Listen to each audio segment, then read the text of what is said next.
Hello students, नमस्कार, सत श्री अकाल। स्वागत है आप सभी का आपके पसंदीदा चैनल मैग्नेट ब्रेन्स पर। और मैं अभिषेक अग्रवाल आपका केमिस्ट्री फैकल्टी लेकर आया हूं एक और अमेजिंग, एक और एक्साइटिंग सेशन भैया क्लास 12th के बच्चों के लिए। क्योंकि 12th क्लास के बच्चे जो अपने बोर्ड पर फोकस कर रहे हैं, जो 12th क्लास के एग्जाम पर स्पेसिफिकली फोकस कर रहे हैं, स्कूल के एग्जाम पर फोकस कर रहे हैं, उनके लिए ये सेशन होने जा रहा है बहुत इंपॉर्टेंट। क्योंकि इसमें बहुमूल्य chapter alcohol, phenol and ether की केमिकल प्रॉपर्टीज डिस्कस कर रहे हैं। ऑल्दो केमिकल प्रॉपर्टीज भैया अपन ऑलरेडी स्टार्ट कर चुके हैं, पार्ट 1 हम ऑलरेडी निपटा चुके हैं, जिसमें हमने एक तरीके की रिएक्शन बोले तो एक कैटेगरी की रिएक्शन जिसमें कार्बन, ऑक्सीजन और H, ROH अल्कोहल होता है, तो उसमें O और H के बीच का जो बॉन्ड होता है उसको तोड़ने वाली रिएक्शंस देख ली थी। और उसमें हमने एस्टेरिफिकेशन रिएक्शन जो सबसे इंपॉर्टेंट है उसका इवन मैकेनिज्म तक समझ लिया था। तो अगर भैया आपने पार्ट 1 अभी तक नहीं देखा है तो सबसे पहला काम यह करना है कि आपको इस वीडियो से पहले पार्ट 1 का वीडियो देखना है, क्योंकि वहां पर हमने केमिकल प्रॉपर्टी की शुरुआत कर दी थी। और यह है पार्ट 2 जिसमें आज सेकेंड कैटेगरी ऑफ रिएक्शन की हम बात करेंगे। यानी कि इसमें हम उस रिएक्शन की बात करेंगे जिसमें कार्बन और ऑक्सीजन के बीच का बॉन्ड टूटता है। क्लियर हुआ? तो अपन ने पार्ट 1 में क्या कंप्लीट कर लिया? ऑक्सीजन और हाइड्रोजन के बीच का बॉन्ड तोड़ना। अब हम कार्बन और ऑक्सीजन के बीच के बॉन्ड को तोड़ने वाली रिएक्शंस इस कैटेगरी में पढ़ने वाले हैं, इस कैटेगरी में पढ़ने वाले हैं, इस कैटेगरी में समझने वाले हैं। क्लियर हो गया एकदम? ठीक है, तो let's begin with the session. Chemical properties की बात करते हैं which involves the chemical reactions involving COH bond cleavage. COH bond, ये बॉन्ड टूटेगा, उस रिएक्शन की हम चर्चा करेंगे। क्योंकि हमने बात कर ली थी पिछले पार्ट में कि ROH होता है, तो ये वाला बॉन्ड तो ऑलरेडी टूट चुका है। O और H के बॉन्ड वाली तोड़ने वाली रिएक्शंस हम पार्ट 1 में देख चुके हैं। तो दिस वाज योर पार्ट 1, इसको आपको देखना है, जिसमें हम कह सकते हैं कि H पॉजिटिव के फॉर्म में निकलेगा, क्योंकि ऑक्सीजन बीइंग मोर इलेक्ट्रोनेगेटिव, अगर ये बॉन्ड टूटता है, ये बॉन्ड क्लीव होता है, तो ऑक्सीजन पर नेगेटिव आएगा, हाइड्रोजन पे पॉजिटिव आएगा, और हाइड्रोजन पे पॉजिटिव मतलब it somewhat shows the acidic character of alcohol. It will somewhat shows the acidic character of alcohol. हालांकि अल्कोहल एसिडिक नहीं है, मतलब इवन अगर उसकी एसिडिटी की बात करें और कंपेयर करें तो वो पानी से भी बेकार एसिड है, और पानी हमारे लिए न्यूट्रल है, तो फिर वो पानी से भी सड़ा एसिडिक है, मतलब कायदे में एसिडिक नहीं है। बट ये जो वर्ड आता है ना एसिडिटी, ये बड़ा कंपेरेबल वर्ड है। इवन मैं दो बेसिस को भी कंपेयर कर सकता हूं कि कौन सा किससे ज्यादा एसिडिक है। मेरे पास है NaOH और KOH, मेरे को पूछ लिया किसी ने, सर बताओ इनमें कौन ज्यादा एसिडिक है। अब दोनों एसिडिक नहीं है, दोनों एसिड है ही नहीं, दोनों तो बेस है, लेकिन रिलेटिवली तो कोई ज्यादा एसिडिटी रखता होगा ना अपने अंदर दूसरे के मुकाबले। या फिर कह लो जिसकी एसिडिटी ज्यादा उसकी बेसिसिटी कम है, तो हम ये पता कर लेते हैं कि दोनों बेसिस में किसकी बेसिसिटी कम है। ये रिलेटिव वर्ड्स होते हैं। तो ये सारी बातें हमने पार्ट 1 में कर ली थी। ये मैं जस्ट ब्रीफिंग दे रहा हूं आपको, ये सारी बातें हमने पार्ट 1 में कर ली थी। इस वाले पार्ट में क्या निपटाने वाले भाई? बहुत सिंपल है। इस वाले पार्ट में ये बॉन्ड हम तोड़ने वाले हैं। ये बॉन्ड टूटेगा, और अगर ये बॉन्ड टूटेगा तो अब OH साथ में रहेंगे, OH साथ में रहेंगे, और R पर पॉजिटिव और OH पर नेगेटिव चार्ज आएगा। यहां पर कार्बोकेटाइन का फॉर्मेशन होगा, और ये वाला हम सेकेंड पार्ट में निपटाएंगे। So this will be all in part 2। This will be all in part 2। तो ये वाला पार्ट निपटाएंगे अपन। तो R पर पॉजिटिव, OH पर नेगेटिव, ये सेकेंड पार्ट होगा। So in reactions involving COH bond cleavage, the order of reactivity of alcohol follows the sequence। और ये बिल्कुल सही ऑर्डर फॉलो करेगा। कौन सा सही ऑर्डर? 3 degree, 2 degree, 1 degree. अब यही क्यों ऑर्डर फॉलो कर रहा है, पहले तुम बात समझ लो। अगर मैं कहता हूं R और OH का बॉन्ड टूटेगा, तो एक बात तो कंफर्म है कि भैया R और OH के बीच का अगर ये बॉन्ड टूटेगा तो R पर आएगा पॉजिटिव चार्ज और OH पर आएगा नेगेटिव चार्ज। ये बात तो किसी से छुपी नहीं है कि भैया O और R के बीच में इलेक्ट्रोनेगेटिव एलिमेंट ऑक्सीजन है, तो ऑक्सीजन इलेक्ट्रॉन उचका लेगा। किसका? खुद का तो इलेक्ट्रॉन उचका ही लेगा। R को भी बोलेगा भाई साहब मैं इलेक्ट्रॉन लेकर निकल रहा हूं यहां से, क्योंकि मैं तो चोर किस्म का आदमी हूं, मैं तो चोरी चकारी करना ही जानता हूं, और मैं बिल्कुल निकल जाऊंगा इलेक्ट्रॉन लेके। तो यहां पर ये जो इलेक्ट्रॉन होगा, ये इलेक्ट्रॉन ऑक्सीजन भी अपने साथ लेकर जाएगा और R का इलेक्ट्रॉन भी लेकर जाएगा, तो मतलब यहां पर ये दोनों इलेक्ट्रॉन OH लेकर जाएगा, तो OH पर माइनस चार्ज आएगा और R पर it will give you a positive charge. R positive मतलब carbon having a positive charge, कुछ नहीं भैया, ये carbocation, carbon having positive charge, it is nothing other than carbocation. और हमें पता है कार्बोकैटायन में अच्छा कार्बोकैटायन का कौन सा फॉर्मेशन होगा, वो कार्बोकैटायन जो ज्यादा स्टेबल हो, और ज्यादा स्टेबल कौन होता है, stability order of carbocation, stability order of carbocation कौन ज्यादा स्टेबल होगा, तो भैया इनमें सबसे ज्यादा स्टेबल होगा 3 डिग्री कार्बोकैटायन। सो 3 डिग्री कार्बोकैटायन सबसे ज्यादा, उससे कम 2 डिग्री, उससे कम 1 डिग्री, और सबसे कम methyl carbocation. This will be the reactivity order, sorry this will be the stability order. तो इसमें जो सबसे ज्यादा स्टेबल होगा वो 3 डिग्री है, उससे कम 2 डिग्री है, उससे कम 1 डिग्री और उससे कम मिथाइल है। ये कार्बोकैटायन का स्टेबिलिटी ऑर्डर है। तो मतलब वो अल्कोहल जो ऑक्सीजन और हाइड्रोजन और कार्बन, मतलब ऑक्सीजन और कार्बन के बीच का बॉन्ड तोड़ने के बाद, OH को विदा करने के बाद जो स्टेबल कार्बोकैटायन बनाएगा, OH को विदा करने के बाद मतलब OH को बोल दिया भैया आप जाओ माइनस बन के, तो जो स्टेबल कार्बोकैटायन बनाएगा वो वाली प्रेफरेंस यहां पर रिएक्शन में देखने को मिलेगी, वो वाली प्रेफरेंस यहां रिएक्शन को देखने को मिलेगी। और वो प्रेफरेंस क्या है, 3 degree, 2 degree, 1 degree methyl carbocation. मतलब सबसे ज्यादा रिएक्टिव जो होगा इसके प्रति वो 3 डिग्री सबसे अच्छी रिएक्शन दिखाएगा इस कैटेगरी के प्रति, ROH पार्ट 2 के प्रति, R और OH का बॉन्ड टूटने के प्रति 3 डिग्री सबसे अच्छी रिएक्शन दिखाएगा, क्योंकि ये सबसे स्टेबल कार्बोकैटायन बनाएगा टूटने के बाद। उससे कम रिएक्टिविटी 2 डिग्री की होगी, उससे कम रिएक्टिविटी 1 डिग्री की होगी। सबसे घटिया रिएक्शन इसमें मिथाइल का अल्कोहल दिखाएगा, क्योंकि वो मिथाइल कार्बोकैटायन बनाएगा टूटने के बाद, और मिथाइल कार्बोकैटायन स्टेबल नहीं होता। तो ये इसलिए ऑर्डर दिया है 3 डिग्री सबसे अच्छा, 2 डिग्री उससे बेकार, प्राइमरी उससे बेकार, और इससे भी बेकार मैं यहां पर लिख देता हूं methyl, methyl carbocation, methyl methanol, मतलब मीथेनॉल, मिथाइल अल्कोहल जिसको बोल दो या मीथेनॉल बोल दो, CH3OH, क्योंकि इसके पास तो एक भी कार्बन नहीं है। तो ये सब चलता है किस पर, कार्बोकैटायन की स्टेबिलिटी पर। ये सब किस पर चलता है, कार्बोकैटायन की स्टेबिलिटी पर। और कार्बोकैटायन की स्टेबिलिटी क्या है, ये कार्बोकैटायन की स्टेबिलिटी क्या है, ये 3 डिग्री, 2 डिग्री, 1 डिग्री और मिथाइल। संपट पड़ गई बात। पहले तो तुम इस पार्ट का स्क्रीनशॉट ले लो, अभी इस पर मैं और चर्चा करूंगा, लेकिन पहले तुम इस पार्ट का स्क्रीनशॉट ले लो, क्योंकि हमें पता होना चाहिए कि कौन से अल्कोहल ये वाली रिएक्शन अच्छे से दिखाएंगे। तो ये क्लियर हो गया, जो 3 डिग्री अल्कोहल है, टर्शियरी अल्कोहल है, वो सबसे अच्छे से दिखाएंगे। सबसे घटिया कौन दिखाएंगे ये वाले पार्ट की रिएक्शन, इस पूरे पार्ट में रिएक्शन सबसे घटिया कौन दिखाएंगे, मीथेनॉल दिखाएंगे। क्लियर हो गया, पहले स्क्रीनशॉट रखो। और ये स्टेबिलिटी क्यों है कार्बोकैटायन की, कि 3 डिग्री, 2 डिग्री, 1 डिग्री मिथाइल, क्योंकि भैया स्टेबिलिटी इंडक्टिव इफेक्ट पे चलती है कार्बोकैटायन की, जिसमें इंडक्टिव इफेक्ट ज्यादा उसकी स्टेबिलिटी कार्बोकैटायन की ज्यादा। और इंडक्टिव इफेक्ट चलता है कार्बन की संख्या पे, कि भैया कार्बन की संख्या किसके साथ ज्यादा है, तो 3 डिग्री में ऑब्वियसली बात है 3 कार्बन होंगे, तो इसमें आपको दिखेगा कि 3 कार्बन है, तो 3 कार्बन सराउंड कर रहे हैं, मतलब यहां पर 100% आपको ज्यादा इंडक्टिव इफेक्ट मिलेगा, और ज्यादा इंडक्टिव इफेक्ट मतलब ज्यादा स्टेबिलिटी।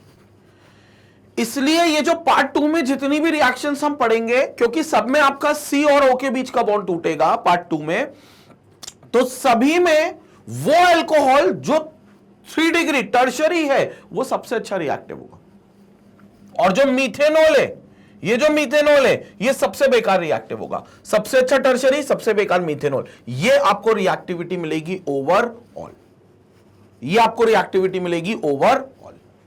कंसेप्ट क्लियर है, आगे बात करते हैं। नाउ सबसे पहली रिएक्शन, अब स्पेसिफिकली रिएक्शन पर आ जाते हैं।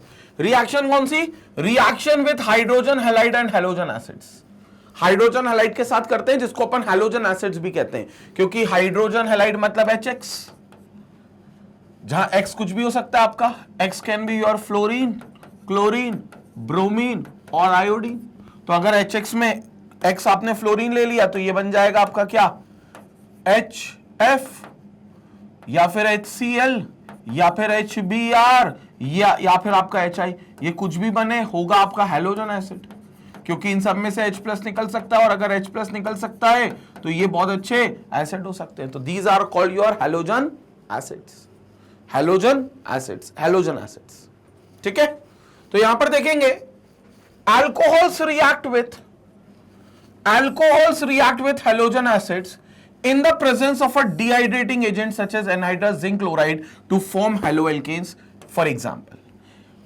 अल्कोहल रिएक्ट करते किससे? हैलोजन एसिड से। हैलोजन एसिड्स में जैसे सपोज ROH है तो इसकी रिएक्शन हमने HCl के साथ कराई in the presence of certain dehydrating agent. Dehydrating agent का मतलब क्या काम है?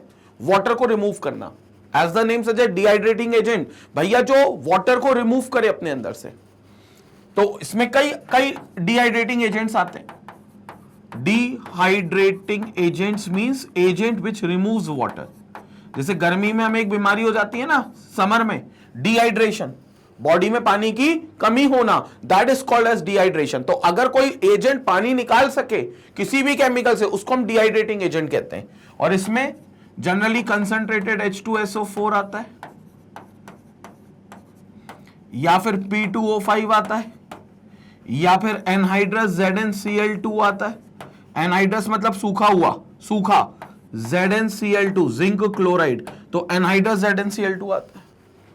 क्लियर हो गया? तो concentrated H2SO4, P2O5, anhydrous ZnCl2, all these are considered to be dehydrating agent. इनमें से कौन सा यूज कर लिया यहां पर? इनमें से हमने ये वाला यूज कर लिया, एनहाइड्रस ZnCl2। तो बेसिकली ये वाला यूज कर लिया, एनहाइड्रस ZnCl2, ये यूज हो गया हैलोजन एसिड से। अब रिएक्शन में बहुत सिंपल सी कहानी है, यहां से बॉन्ड टूटेगा R और OH के बीच का, OH पर नेगेटिव, R पर पॉजिटिव। अब OH नेगेटिव किसके साथ जाएगा? H के साथ, ये H के साथ, तो ये डिहाइड्रेट हो गया, पानी निकल गया, H और OH, तो H2O बन गया, और R की बॉन्डिंग सीधे हो गई Cl के साथ, तो ये RCl बन गया इन the presence of anhydrous ZnCl2। तो ये RCl is nothing but your alkyl halide, खासतौर से अल्काइल क्लोराइड। तो ये अल्काइल क्लोराइड आपका बन जाएगा। So this is your alkyl chloride, ये RCl आपका बन गया, which is called your alkyl chloride, alkyl chloride RCl। और इस प्रोसेस जिसको हम एल्काइल क्लोराइड बनाने के लिए HCl और एनहाइड्रस ZnCl2 की रिएक्शन कराने अल्कोहल से, इस प्रोसेस को बेसिकली हम लोग बोल देते हैं ग्रूव्स प्रोसेस। मतलब इस प्रोसेस का स्पेसिफिकली नाम भी है, that is called as Groves process. ये हो जाती है ग्रूव्स प्रोसेस। ठीक है, और इंपॉर्टेंट है क्योंकि नेमिंग आ गई, जहां भी नेमिंग आएगी तो ये इंपॉर्टेंट हो जाएगी, तो इसको अपन बोल देंगे ग्रूव्स प्रोसेस, ये इंपॉर्टेंट हो गई, ग्रूव्स प्रोसेस। ठीक है, तो रिएक्शन बड़ी सिंपल है, ROH है, HCl है, एक कोई डिहाइड्रेटिंग एजेंट होगा एनहाइड्रस ZnCl2, HCl का H और अल्कोहल का OH, क्योंकि अल्कोहल की रिएक्शन है और OH निकलना है, R और O के बीच का बॉन्ड टूटा है तो OH माइनस जाएगा, OH माइनस जाएगा हैलोजन एसिड के H के साथ और बन जाएगा H2O। हैलोजन एसिड का जो X है वो R के साथ कंबाइन होगा, बन जाएगा RX, X की जगह क्लोरीन ले लिया तो RCl, alkyl chloride. General reaction अगर हम दें तो ये ROH प्लस ये HX। यहां पर देखेंगे रिएक्शन बड़ी सिंपल है, OH गया किसके साथ? H के साथ, इन the presence of certain dehydrating agent. वो डिहाइड्रेटिंग एजेंट हमने ले लिया एनहाइड्रस ZnCl2 जिंक क्लोराइड, क्या बन गया? RX। ये H2O रिलीज हो गया, H2O प्लस R की बॉन्डिंग X के साथ, ये आपका बन गया हेलो एल्केन या अल्काइल हैलाइड। हेलो एल्केन बोलो या अल्काइल हैलाइड बोल दो, one and the same thing. तो ये हेलो एल्केन यानी कि अल्काइल हैलाइड आपका बन गया। क्लियर हो गया पूरी रिएक्शन? तो this is how the reaction will going to be formed, and this reaction, the formation of alkyl halide by alcohol on reacting with HCl in the presence of anhydrous ZnCl2 is known as Groves process. Groves process. हालांकि इसको हम alcohol का test करने में भी इस्तेमाल कर सकते हैं, सेम रिएक्शन। और अगर हम अल्कोहल का टेस्ट करेंगे इसी रिएक्शन से, then this reaction will be called as a Lucas test, जो प्राइमरी, सेकेंडरी और टर्शियरी अल्कोहल के बीच में अंतर बताएगी। कौन सा? Lucas test. तो ये लुकास टेस्ट के साथ ये चीजें होंगी, और ये जो रिएजेंट फिर बनेगा HCl और एनहाइड्रस ZnCl2 प्रिसाइसली, इसको हम लुकास रिएजेंट कह देंगे। वो लुकास रिएजेंट, लुकास टेस्ट की भी चर्चा करते हैं, बट पहले इस रिएक्शन का कुछ एग्जांपल देख लेते हैं, और उससे पहले इसका स्क्रीनशॉट लपक लेते हैं। तो पहले आप इसका स्क्रीनशॉट लपक लो। ओके, अब पहले कुछ एग्जांपल देख लेते हैं यहां पर।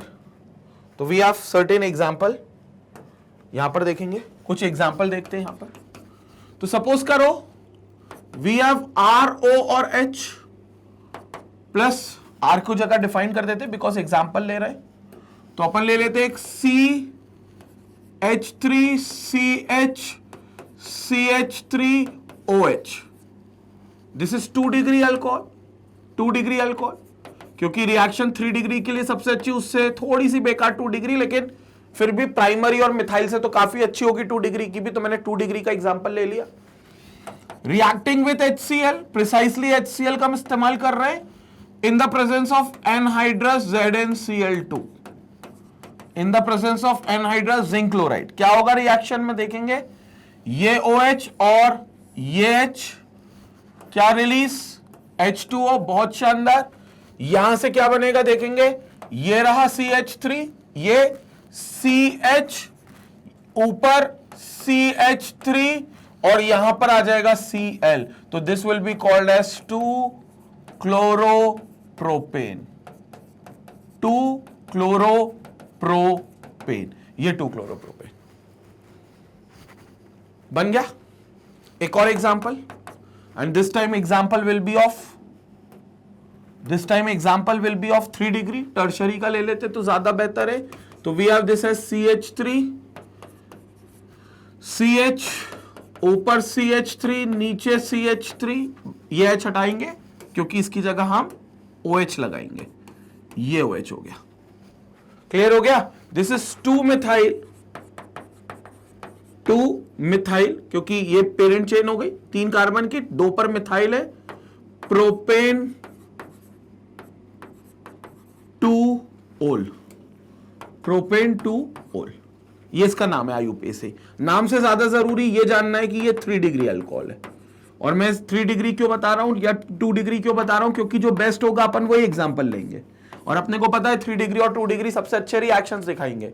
मीथेनॉल लेने का कोई मतलब नहीं है, लेने को बन सकता है लेकिन बहुत टाइम लगेगा, कैटलिस्ट इस्तेमाल करना पड़ेगा, बहुत सारी चीजें, तो ये तेजी से रिएक्ट करेगा, तो वो रिएक्शन अपन करते हैं।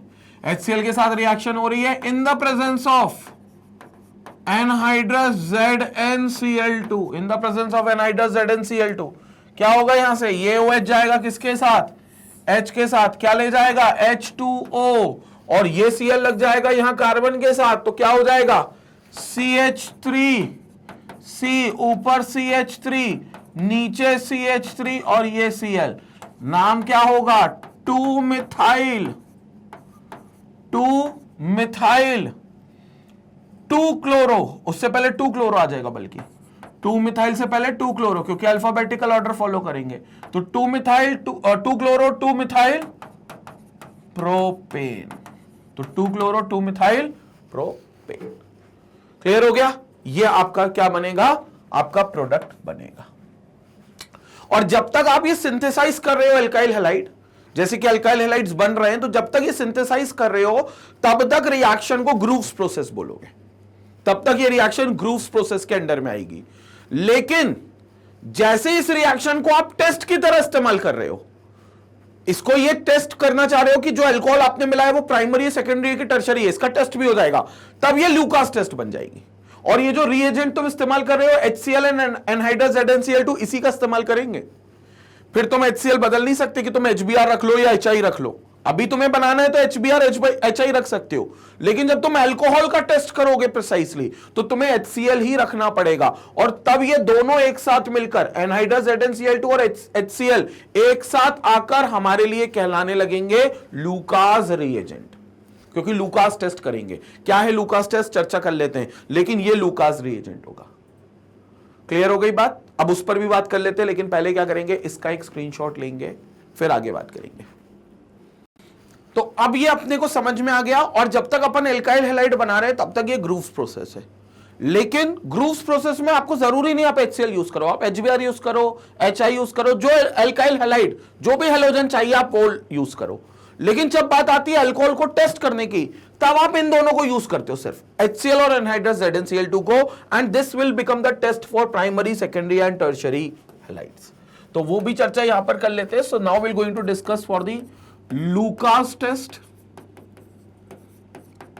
ठीक है, जो टेस्ट किसका है, हालांकि सारे टेस्ट हम आखिरी में एक बार और पढ़ेंगे, सारे टेस्ट एक साथ, बट यहां पर क्योंकि लुकास रिएजेंट आ गया इसलिए मैं ये टेस्ट यहां पर बता रहा हूं। तो it's a test for primary, secondary and tertiary alcohol and tertiary alcohol. तो ये प्राइमरी, सेकेंडरी और टर्शियरी अल्कोहल के लिए। तो अपन 3 अल्कोहल पहले ले लेते हैं, प्राइमरी, सेकेंडरी और टर्शियरी। सबसे पहले प्राइमरी ले लेते हैं, तो we have this as RCH2OH। ठीक है, ये हो गया हमारा primary, this is 1 degree alcohol. Then will take secondary, तो सेकेंडरी अल्कोहल क्या होगा, RCH3OH। ये हो गया सेकेंडरी, क्योंकि यहां पर R लगा हुआ है ना 2 जगह, यहां पर भी अपन R ही लिख देते। हो सकता है कि ऊपर भी कार्बन की चेन हो, बट एटलीस्ट 2 कार्बन तो है इस कार्बन से जुड़े हुए, जो OH से जुड़ा हुआ है। तो this will be 2 degree alcohol, this will be 2 degree alcohol. ठीक है, ये 2 डिग्री अल्कोहल हो गया। And then we have third one, जो होगा टर्शियरी अल्कोहल, यानी कि R, C, R, R और OH, and this will B tertiary alcohol. सबकी रिएक्शन कॉमनली किससे, लुकास रिएजेंट से। तो सबकी रिएक्शन लुकास रिएजेंट से कराते हैं common, HCl and ZnCl2, anhydrous ZnCl2 के साथ। इसकी भी रिएक्शन कराएंगे HCl के साथ एनहाइड्रस ZnCl2 की प्रेजेंस में, और इसकी भी रिएक्शन कराएंगे HCl के साथ इन the presence of anhydrous ZnCl2 की प्रेजेंस में। ठीक है, ये आपके 3 चीजें हो गई। अब HCl and anhydrous ZnCl2 all together is known as Lucas reagent. इसको हम लुकास रिएजेंट कहते हैं। मतलब ये जो बेसिकली आ गया आपका HCl एंड एनहाइड्रस ZnCl2 की प्रेजेंस में, तो इसको we call it as Lucas reagent. तो इसको अपन लुकास रिएजेंट कहेंगे। ठीक है, which is used as a test for primary, secondary and tertiary alcohol. अब होगा क्या, चूंकि हमें पता है कि जो अल्कोहल है उसमें से आपका OH बॉन्ड टूटेगा, और जो HCl है उसमें से H टूटेगा, और OH और H मिलकर वाटर बना लेंगे, और जो Cl होगा वो फिर कार्बोकेटाइन पर लगेगा। वो कार्बोकेटाइन जो OH के निकलने के बाद अल्कोहल में बनता है। और हमें यह भी पता है कि कौन सा कार्बोकेटाइन सबसे ज्यादा स्टेबल है, 3 डिग्री। तो 3 डिग्री वाला जो अल्कोहल है उसकी रिएक्शन आपको तुरंत मिलेगी, बोले तो इंस्टेंटली मिलेगी, और आपको तुरंत वहां पर अल्काइल हैलाइड का फॉर्मेशन मिल जाएगा, जो कि क्लाउडीनेस अपीयरेंस देता है। मतलब बादलों जैसा, सफेद बादलों जैसा बनता है, वो क्लाउडीनेस अपीयरेंस आपको मिलेगा तुरंत। किसमें, 3 डिग्री में। तो 3 डिग्री में रिएक्शन देखेंगे, 3 डिग्री में रिएक्शन देखेंगे तब समझेंगे। ये OH और H निकला, यहां पर टेस्ट हो गया, तो ये H2O रिलीज। H2O के बाद तुरंत क्या बनेगा, R, C, R, R और यहां पर Cl। 3 degree chloro alkane, whatever is the alkane, जो भी ब्रांच होगी उसका पूरा नाम, क्योंकि अभी R बनाए तो हमने डिफाइन नहीं करा, बट ये 3 डिग्री क्लोरो एल्केन बनेगा, 3 डिग्री अल्काइल हैलाइड बनेगा, और ये क्लाउडीनेस देगा, सफेद बादलों जैसा बनेगा, बादलों जैसा क्लाउडीनेस देगा, जो इमीडिएटली फॉर्म होगा। जो इंस्टेंटली फॉर्म होगा, so it will going to be form immediately. Cloudiness जो होगी वो इमीडिएटली यानी कि इंस्टेंटली फॉर्म होगी। तो this will going to give you a cloudiness, बादल बनेंगे और वो बादल इंस्टेंटली बनेंगे, इमीडिएटली बनेंगे। तो इसमें बिल्कुल भी देर नहीं होगी, because this is a 3 degree alcohol which forms a most stable carbocation. क्योंकि यहां कार्बोकेटाइन बनेगा, यहां कार्बन पर प्लस चार्ज आएगा और कार्बन पर प्लस आएगा तो वो अच्छा आएगा, इसलिए यहां पर देर नहीं लगेगी रिएक्शन में, इमीडिएटली बनेगा। रही बात सेकेंडरी की, तो सेकेंडरी में भी रिएक्शन हो जाएगी बट उतनी इंस्टेंटली नहीं होगी जितनी 3 डिग्री की हो गई थी, क्योंकि इसको बनाना है 2 डिग्री कार्बोकेटाइन। कैसे बनाना है, यहां से ये OH लपेटेगा, यहां से H लपेटेगा, यहां से फिर से H2O बन जाएगा और जैसे ही OH जाएगा इस कार्बन पर प्लस आएगा which is a 2 degree carbocation. तो Cl इस माइनस है, वो इस पर अटैक करेगा और एक प्रोडक्ट बनाएगा, कौन सा, RCH, R और यहां पर हमारा Cl। तो 2 degree alkyl halide, this is what, 2 degree alkyl halide. Cloudiness तो इसकी भी होगी, क्लाउडीनेस तो इसके पास भी होगी, लेकिन इसकी क्लाउडीनेस में थोड़ा सा टाइम लगेगा, बहुत ज्यादा नहीं, लेकिन 5 मिनट, लगभग 5 से 10 मिनट क्या देना चाहिए या 7 मिनट क्या देना चाहिए। तो 5 से 7 मिनट के बाद आपको ये रिएक्शन का प्रोडक्ट मिलेगा जो ये बताएगा कि भैया यहां पर अल्कोहल जो यूज किया था वो उतना अच्छा नहीं था इस रिएक्शन के प्रति जितना अच्छा वो 3 डिग्री वाला था। और ये सब कार्बोकेटाइन की वजह से हो रहा है, ये सब कार्बोकेटाइन की वजह से हो रहा है। क्लियर हो गया ये वाली चीज। And the third thing is कि अगर ये रिएक्शन करेगा तो OH और CH यहां से भी निकलना चाहिए, H2O का फॉर्मेशन यहां पर भी होना चाहिए और यहां पर भी आपका RCH2Cl बनना चाहिए, जो कि टाइम छोड़ो आपको हीट करने पर, बॉईल करने पर मिलेगा, क्योंकि ये प्राइमरी अल्कोहल है और प्राइमरी अल्कोहल प्राइमरी कार्बोकेटाइन बनाएगा जो सबसे लीस्ट स्टेबल होगा। तो ये अच्छे से नहीं चाहेंगे कि कार्बोकेटाइन प्राइमरी वाला फॉर्म करे, ये खुद से ही नहीं चाहेंगे कि भैया प्राइमरी कार्बोकेटाइन फॉर्म करे। तो ये क्या करेंगे, भैया बोलेंगे नहीं यार हम तो नहीं बना रहे, फिर अपने को क्या करना पड़ेगा, इनको बॉईल करना पड़ेगा। तो this occurs only on boiling. तो ऑन बॉइलिंग ये आपका बना देगा क्लाउडीनेस, ये भी आपका क्लाउडीनेस बना देगा which is 1 degree alkyl halide, 1 degree alkyl halide, but the cloudiness in this will appear only after boiling. तो क्लाउडीनेस तो आपको इसमें भी मिलेगी, क्लाउडीनेस तो इसमें भी मिलेगी but only after boiling, after boiling. तो इसमें आप समझ जाओगे कि अगर बॉईल करके मिलना है तो ये प्राइमरी अल्कोहल होगा। तो ये इसमें फर्क है। तो अब आप तीनों रिएक्शन करोगे, आपको नहीं पता आपको कौन सा अल्कोहल दिया गया है, अल्कोहल का जो ऑर्डर है, जो डिग्री है, वो सब संदिग्ध है, अभी हमको पता नहीं है। हमें एक टीचर ने सैंपल दे दिया, बोला ये अल्कोहल है, बताओ ये प्राइमरी है, सेकेंडरी है कि टर्शरी है। तो अपन ने सब में लुकास रिएजेंट डाल डालकर देखा, जिसमें सफेद बादल तुरंत बन गया मतलब 3 डिग्री अल्कोहल है। अगर सफेद बादल तुरंत बन गया तो समझ जाना कि वो 3 डिग्री अल्कोहल है। जिसमें 5-7 मिनट लग गए उसको बनाने में, अपने आप बना लेकिन 5-7 मिनट बाद बना, समझ जाना 2 डिग्री अल्कोहल था। और जिसमें बन ही नहीं रहा है, तुमने थोड़ा सा उसको चूल्हे पे चढ़ा दिया, गर्म कर दिया, बॉईल कर दिया, तो उसके बाद वो क्या हो गया, क्लाउडी ने सफेद बादल दे दिया। तो फिर आप समझ जाना कि आफ्टर बॉइलिंग में तुरंत ये दे रहा है, मतलब बॉइलिंग के बाद ये दे रहा है, तो ये 1 डिग्री अल्कोहल है। And this becomes the test for primary, secondary and tertiary alcohol. हालांकि टेस्ट अभी हमारा मुद्दा नहीं होता, टेस्ट के लिए अलग से आगे एक सेशन आएगा, वीडियो मिलेगा आपको, जिसमें हमने टेस्ट का जिक्र किया है, test for primary, secondary and tertiary. और सिर्फ यही टेस्ट नहीं, सारे टेस्ट हम लोगों ने वहां पर जिक्र किए। लेकिन फिलहाल क्योंकि ये HCl और ZnCl2 ग्रूव्स प्रोसेस के नाम से आ गया, और कई बच्चे बोलते सर ये तो लुकास रिएजेंट भी होता है, तो सर ये ग्रूव्स और लुकास सेम होते हैं क्या? तो मैं क्लियर कर दूं, देखो Groves is a method to prepare alkyl halide, reaction same है लेकिन नजरिया अलग है। ग्रूव कहता है भैया मैं तो अल्काइल हैलाइड बना रहा हूं अल्कोहल की मदद से, अल्कोहल और HCl की मदद से मैं तो अल्काइल हैलाइड बना रहा हूं, मैं तो इतना जानता हूं। लुकास कहता है सर मैं तो टेस्ट करता हूं प्राइमरी, सेकेंडरी और टर्शियरी का, कौन प्राइमरी अल्कोहल, कौन सेकेंडरी, कौन टर्शियरी, मैं तो इस बात का टेस्ट करता हूं। तो दोनों का मकसद अलग है, रिएक्शन सेम है भाई साहब, ठीक है ना। मतलब ये कहना चाहिए दोनों का जो पर्पस है मंजिल एक है, लेकिन रास्ते अलग अलग है, बेसिकली लुकास के और ग्रूव्स के। क्योंकि अलग अलग पर्पस के हिसाब से वो लोग जा रहे हैं। संपट पड़ा तो this is test for primary, secondary and tertiary alcohol, और इस तरीके से बेसिकली इनका टेस्ट होता है। क्लियर हो गया? स्क्रीनशॉट लपकेंगे, फिर हम आगे चर्चा करेंगे। स्क्रीनशॉट लपकेंगे तो क्लियर हो गया।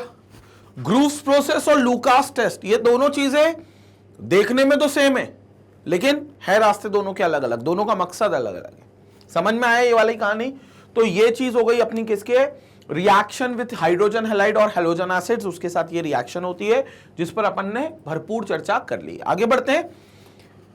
अब इसमें इसी रिएक्शन में जो हैलोजन एसिड का ऑर्डर होगा वो क्या होगा, क्योंकि यहां हैलोजन एसिड का भी तो ऑर्डर देखना, हम अल्कोहल का ऑर्डर देखकर थोड़ी ना छोड़ देंगे। तो HX में आपको H और X का बॉन्ड भी तोड़ना है। यह बॉन्ड उतनी आसानी से टूटेगा जितना बड़ा H और X के बीच का बॉन्ड लेंथ होगा। यह बॉन्ड लेंथ कितना बड़ा होगा वो X का साइज डिफाइन करेगा, मतलब X का साइज ये डिटरमाइन करेगा कि बॉन्ड लेंथ कितनी बड़ी होनी चाहिए। अगर X बड़ा एटम है तो उसके न्यूक्लियस से हाइड्रोजन के न्यूक्लियस तक की दूरी ज्यादा होगी, बॉन्ड लेंथ ज्यादा होगी। अगर X एक छोटा एटम है तो न्यूक्लियस से इसके न्यूक्लियस से हाइड्रोजन के न्यूक्लियस की दूरी कम होगी, बॉन्ड लेंथ कम होगी। और हमें पता है भैया फ्लोरीन, क्लोरीन, ब्रोमीन और आयोडीन का atomic size, atomic radius increase होता है on going down the group, on going down the group. तो इसका मतलब यह हो गया कि ग्रुप के नीचे वाले बड़े साइज के हो गए, तो इनका जो बॉन्ड स्ट्रेंथ होगा वो कमजोर होगा। किसका? हाइड्रोजन आयोडाइड का, उससे तो मजबूत होगा HBr का, उससे मजबूत होगा HCl का, और सबसे मजबूत होगा HF का। क्लियर हो गया? मतलब अगर इनको हाइड्रोजन के साथ लेंगे तो ये HI बन गया, ये HBr बन गया, ये HCl बन गया, ये HF बन गया। तो सबसे बड़ी बॉन्ड लेंथ HI में होगी, और बॉन्ड लेंथ सबसे बड़ी HI में, तो बॉन्ड स्ट्रेंथ सबसे कमजोर, क्योंकि bond strength will be inversely proportional to bond length. Bond strength will be inversely proportional to bond length. जितनी बड़ी बॉन्ड लेंथ उतना कमजोर बॉन्ड स्ट्रेंथ, जितनी बड़ी बॉन्ड लेंथ उतना कमजोर उस बॉन्ड का स्ट्रेंथ, तो उस बॉन्ड का स्ट्रेंथ उतना कमजोर हो जाएगा। तो bond strength is inversely proportional to bond length. संपट पड़ गई क्या बात? तो यहां पर HI का सबसे बड़ा एटॉमिक साइज, एटॉमिक रेडियस क्योंकि बढ़ता है, तो HI का बॉन्ड सबसे बड़ा और HI का बॉन्ड मतलब बॉन्ड लेंथ सबसे बड़ी, तो फिर इसका स्ट्रेंथ सबसे कम, तो सबसे आसानी से ये टूटेगा, तो सबसे आसानी से ये टूटेगा। इसलिए HI की स्ट्रेंथ सबसे ज्यादा, उससे कम HBr, उससे कम HCl।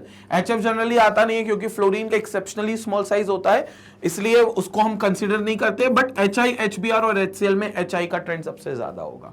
ठीक है, because hydrogen and bond between hydrogen and iodine will be the maximum among the given compounds. So the reaction of 1 degree and 2 degree alcohols with hydrogen chloride in the presence of anhydrous ZnCl2 to form alkyl chloride is known as Groves process. ये हम already discuss कर चुके हैं कि इस process का नाम जो होता है वो ग्रूव्स प्रोसेस भी होता है, और अगर इसको टेस्ट कंसीडर करते हो तो ये लूकास टेस्ट के नाम से भी जानी जाती है। ठीक है, तो ये रिएक्टिविटी ऑर्डर है, बड़ा इंपॉर्टेंट था, इसको भी आप स्क्रीनशॉट ले लें, आगे फिर चर्चा करते हैं। लेट्स मूव अहेड, आगे बात करते हैं। Reactions involving COH bond cleavage में ही नाउ इसी में आगे चीज बात करते हैं। Tertiary alcohols being very reactive produce the corresponding halide even without the presence of anhydrous ZnCl2। अगर टर्शियरी अल्कोहल की बात करोगे तो कई बार तुम्हें इसमें एनहाइड्रस ZnCl2 को जरूरत ही नहीं पड़ेगी, वो खुद से, क्योंकि अपने अंदर से OH निकाल देंगे और वहां से HX से H ले लेंगे। सो tertiary alcohols being very reactive produce the corresponding halide even without the presence of anhydrous ZnCl2। anhydrous ZnCl2 जो है वो इस रिएक्शन में कैटलिस्ट की तरह काम कर रहा था, लेकिन टर्शियरी अल्कोहल क्योंकि बहुत रिएक्टिव है तो कई बार आप बिना एनहाइड्रस ZnCl2 के यूज करे भी, बिना एनहाइड्रस ZnCl2 के यूज करे भी सिर्फ HX से डायरेक्ट रिएक्शन कराओगे तो भी आपका एल्काइल हैलाइड फॉर्म हो जाएगा, तो भी आपका प्रोडक्ट बन जाएगा। However, if alcohol is heated with concentrated HI in the presence of red phosphorus, hydrocarbon is produced। अब इसमें अगर आपने HI ले लिया, हाइड्रोजन आयोडाइड, और आपने रेड फॉस्फोरस ले लिया, तो आपके यहां पर जो एल्काइल हैलाइड बनना चाहिए था वो नहीं बनेगा, बल्कि यहां पर हाइड्रोकार्बन आपका एल्केन बन जाएगा। यहां पर तुरंत आपका एल्केन बन जाएगा। होगा क्या, C2H5OH है, 2HI है, ये OH H के साथ चला जाएगा, H2O, एक H के साथ चला जाएगा H2O, एक H बचेगा वो इस H के साथ लगेगा और 2 I होंगे, 2HI लिया है तो I2 बन जाएगा, तो I2 H2O, एक मॉलिक्यूल H2O, एक H इसके साथ बचा तो C2H5 था, एक H इसके साथ लग गया तो ये C2H6 बन जाएगा, which is your ethane, which is your ethane. तो ये तुम्हारा था इथेनॉल, दिस वॉज इथेनॉल, ये इथेन हो गया, प्लस I2 रिएक्ट कर रहा है, प्लस H2O यहां पर फॉर्म कर रहा है। तो we have C2H5OH ethanol reacting with HI in the presence of red phosphorus, और रेड फॉस्फोरस में हमने इसको हीट किया है, ठीक है। तो HI के साथ रिएक्शन करने पर एल्काइल आयोडाइड नहीं बनता, अल्कोहल कन्वर्ट होता है सीधे एल्केन में यानी कि हाइड्रोकार्बन में, यानी कि इथेनॉल कन्वर्ट हो जाएगा इथेन में। क्लियर हो गई बात, ये याद रखना, HI के साथ रेड फॉस्फोरस की प्रेजेंस में, ठीक है। स्क्रीनशॉट लेंगे, और ये सिर्फ HI के साथ ही है, मतलब HI और रेड फॉस्फोरस के कॉम्बिनेशन के साथ ही है, अदरवाइज बाकी कॉम्बिनेशन में ये हमेशा एल्काइल हैलाइड देंगे, ठीक है। आगे बात करते हैं, reaction with phosphorus pentahalide PCl5। अब एक चीज याद रखना, फॉस्फोरस के जो क्लोराइड्स होते हैं वो दो होते हैं, एक होता है PCl5 और एक होता है PCl3।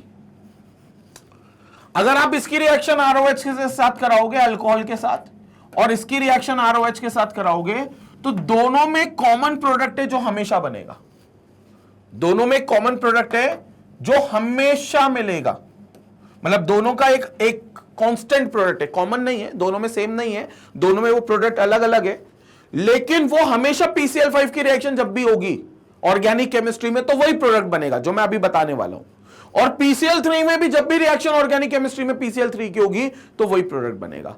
PCl5 के साथ बनता है POCl3 नाम का प्रोडक्ट, POCl3 नाम का प्रोडक्ट, तो ये POCl3 नाम का प्रोडक्ट बनेगा, ये फिक्स है, यही बनेगा, ये हमेशा बनेगा। इसके अलावा कुछ और भी बन जाएंगे लेकिन ये हमेशा बनेगा, ये तो बनेगा ही बनेगा। कब, जब भी आप PCl5 के साथ रिएक्ट करोगे। इन द सेम वे जब आप PCl3 के साथ रिएक्ट करोगे तो H3PO3 फॉस्फोरस एसिड नाम का प्रोडक्ट तो बनेगा ही बनेगा, उसके अलावा कुछ और भी बनेगा, बहुत सारी चीजें और भी बनेंगी, लेकिन ये प्रोडक्ट जरूर बनेंगे, and these are called as by product, side products हैं ये मेजर प्रोडक्ट नहीं है, हमारे मेन प्रोडक्ट नहीं है, साइड प्रोडक्ट्स बोलते हो या बाय प्रोडक्ट्स बोलते हो, ये हमेशा बनेंगे। ये ऊपर स्टार बनाकर लिख लो तुम कि ऑर्गेनिक केमिस्ट्री में PCl5 अगर रिएक्ट कर रहा है किसी हाइड्रोकार्बन या हाइड्रोकार्बन के डेरिवेटिव से, तो PCl5 एक साइड प्रोडक्ट जरूर देगा POCl3 नाम का, और अगर PCl3 रिएक्ट कर रहा है तो एक साइड प्रोडक्ट जरूर देगा H3PO3 के नाम का, यानी कि फॉस्फोरस एसिड का, ठीक है। अब हम अल्कोहल की इन दोनों के साथ रिएक्शन इसी कैटेगरी में पढ़ेंगे, क्योंकि यहां पर यही बॉन्ड टूटेगा जिसको तब से आप तोड़ रहे हो, R और O के बीच का बॉन्ड, R और O के बीच का बॉन्ड, यही बॉन्ड टूटेगा। तो दिस इज वेरी इंपॉर्टेंट कि यही बॉन्ड वो तोड़े। रिएक्शन देखेंगे, रिएक्शन देखेंगे, वी हैव ROH, बल्कि इसको आप ऐसा लिख देते ROH ताकि रिएक्शन समझ में आए, PCl5 के साथ। तो एक प्रोडक्ट तो बनना है, जो बनना है उसको पहले लिख दो, POCl3 तो आपने बना लिया, मतलब यहां से क्या क्या चला गया देखेंगे, ये P चला गया P, ये ऑक्सीजन चला गया O, और 3 Cl चले गए, 3 Cl। कितने Cl बचे, Cl5 थे तो 2 Cl बचे और R और H बचा है बस, तो एक Cl तुम इस R को दे दो और एक Cl इस H को दे दो। H को Cl दिया तो ये क्या बन गया, HCl, ये भी बाय प्रोडक्ट है, साइड प्रोडक्ट है, लेकिन जो Cl तुमने R को दिया तो उससे क्या बन गया, मेन प्रोडक्ट RCl, तो ये आपको RCl दे देगा। This is called your alkyl chloride. तो ये हालांकि एल्काइल क्लोराइड की प्रिपरेशन में भी हमने हेलोएल्केन एंड हेलोएरीन नाम के चैप्टर में देखा था, बट फिलहाल ये हमारा बन गया एल्काइल क्लोराइड। तो this is called as alkyl chloride which is going to be form as RCl। ये PCl5 के साथ है। तो alcohols react with phosphorus pentachloride to give alkyl chlorides, so they always gives alkyl chlorides. This was general reaction क्योंकि हमने R को define नहीं किया है, अगर हम R को डिफाइन कर दें तो हमें क्लियर हो जाएगा कि वो हमारा एग्जाम्पल हो गया। तो अब R को डिफाइन करते, we have this as CH3 C CH3 H and OH reacting with PCl5, reacting with PCl5, P गया O के साथ 3 Cl लेकर, क्योंकि एक प्रोडक्ट हमेशा बनता है PCl5 के साथ, वो POCl3 है, वो तो एक हमेशा बनेगा POCl3 प्लस यहां पर ये ग्रुप बच गया और 2 Cl बच गए, तो कुछ नहीं करना अपने को, एक Cl इस H के साथ टिका देंगे और एक Cl ये कार्बन का बॉन्ड चूंकि फ्री होगा तो इसके साथ टिका देंगे, H के साथ टिकाया तो HCl और अल्काइल पार्ट के साथ टिकाया तो CH3, अल्काइल पार्ट क्या था CH3 CH CH3 and here it will be your Cl, तो it will be 2-chloropropane. So this will be your 2-chloropropane. तो ये 2-chloropropane हो गया, 2-chloropropane, अल्काइल क्लोराइड, वो भी अल्काइल क्लोराइड है, तो that is called as alkyl chloride 2-chloropropane. तो ये अल्काइल क्लोराइड्स को बनाने की भी एक रिएक्शन है स्पेसिफिक, जो हेलोएल्केन हेलोएरीन में अल्काइल क्लोराइड आता है, वहां पर हम प्रिपरेशन ऑफ अल्काइल क्लोराइड में भी ये रिएक्शन लिख सकते हैं, बट यहां पर हम किस सेंस में पढ़ रहे हैं, अल्कोहल की केमिकल प्रॉपर्टी के सेंस में, कि और अल्कोहल की कौन सी केमिकल प्रॉपर्टी, जिसमें ये वाला बॉन्ड टूट रहा है, ये बॉन्ड टूट रहा है, जिसमें ये वाला यहां से बॉन्ड टूट रहा है, ठीक है, O और H का भी टूट रहा है वो एक अलग बात है, बट मेनली ये बॉन्ड टूट रहा है जिसमें आपका Cl अटैच हो रहा है इस वाले पार्ट से. क्लियर हो गया? So this is reaction with PCl5. Same PCl3 के साथ भी होगी और उसमें भी अल्काइल क्लोराइड ही मिलेगा, लेकिन वो रिएक्शन में बाय प्रोडक्ट अलग है. PCl3 के साथ क्या बनेगा, H3PO3 फॉस्फोरस एसिड, तो it will always give you phosphorous acid. चर्चा करते हैं, पहले स्क्रीनशॉट. ये चीज क्लियर हो गई, H3PO3 और ये पूरी चीजें, ठीक है. अब आगे चलेंगे, आगे समझेंगे इस बात को. सो एक और एग्जांपल आपके सामने है जिसमें आपने बेंजाइल अल्कोहल के साथ यूज किया है. दिस इज बेंजाइल अल्कोहल, हालांकि एरोमेटिक में इवन और हम डिस्कस करेंगे, बट रिएक्शन बिल्कुल सेम है. यहां से बॉन्ड टूटेगा, यहां से ये जो बॉन्ड है ये टूटेगा, ये एक Cl लेकर जाएगा, यहां से 3 Cl PCl3 और O चला जाएगा और एक Cl इस H को मिलेगा, तो PCl5 के साथ POCl3 देखो एक प्रोडक्ट बन गया.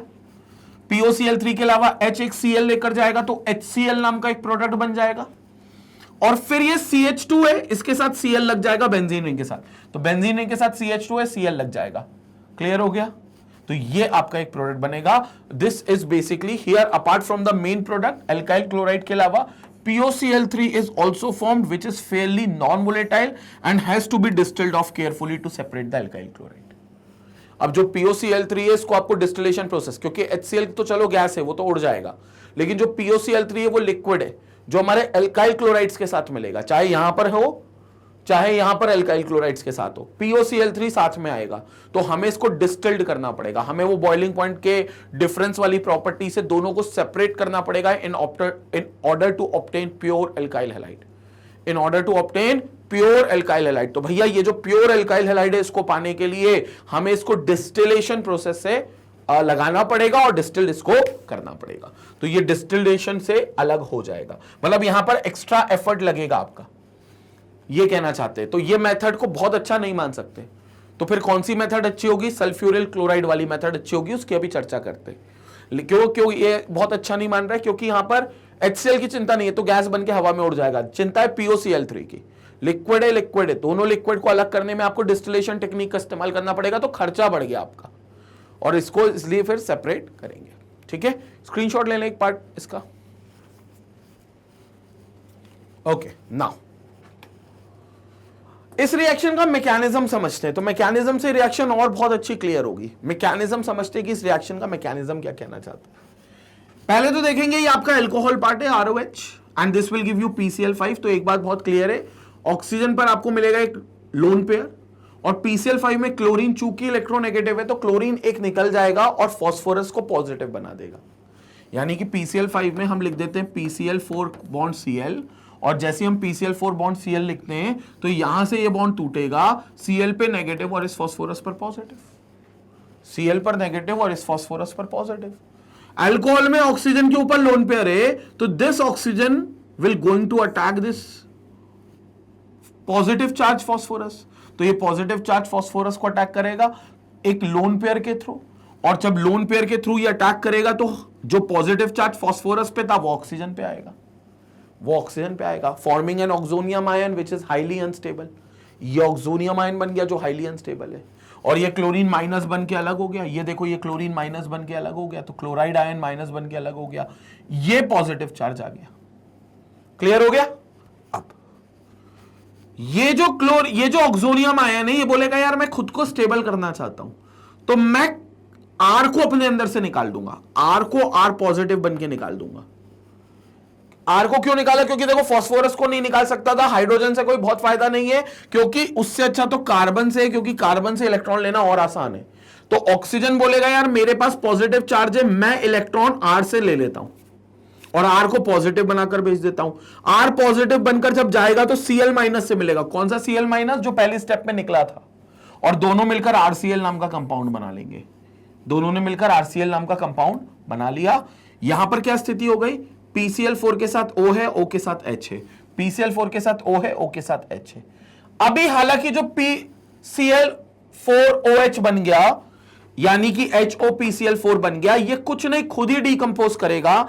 एक Cl यहां पर चला जाएगा H के साथ, तो ये HCl बन जाएगा, और 3 Cl, एक P एक O के साथ ये POCl3 फॉर्म कर लेगा।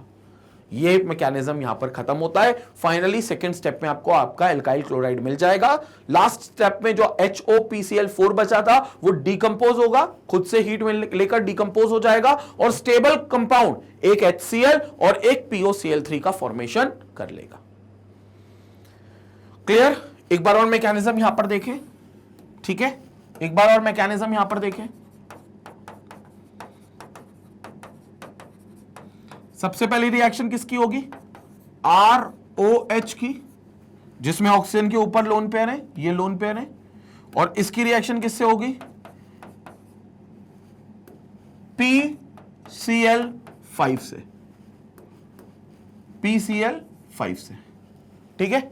PCl5 को थोड़ी देर के लिए हम PCl4Cl लिखते हैं, जस्ट टू इंडिकेट कि ये Cl जाएगा तो नेगेटिव बनकर जाएगा और फास्फोरस को पॉजिटिव बना देगा। फास्फोरस को पॉजिटिव बनाएगा तो ऑक्सीजन अपना लोन पेयर इसको दे देगा, लोन पेयर के थ्रू इसको बॉन्ड करेगा। तो यहां पर देखेंगे क्या बनेगा? क्लोरीन माइनस तो बन गया, क्लोरीन माइनस तो बन गया, तो Cl पर नेगेटिव आ गया, और RO ये H है, इस O से इस PCl4 की बॉन्डिंग हो गई, ये PCl4 की बॉन्डिंग हो गई। लेकिन इस दौरान चूंकि ऑक्सीजन ने अपना कोऑर्डिनेट बॉन्ड P को दिया है, तो ऑक्सीजन पर एक पॉजिटिव चार्ज आएगा।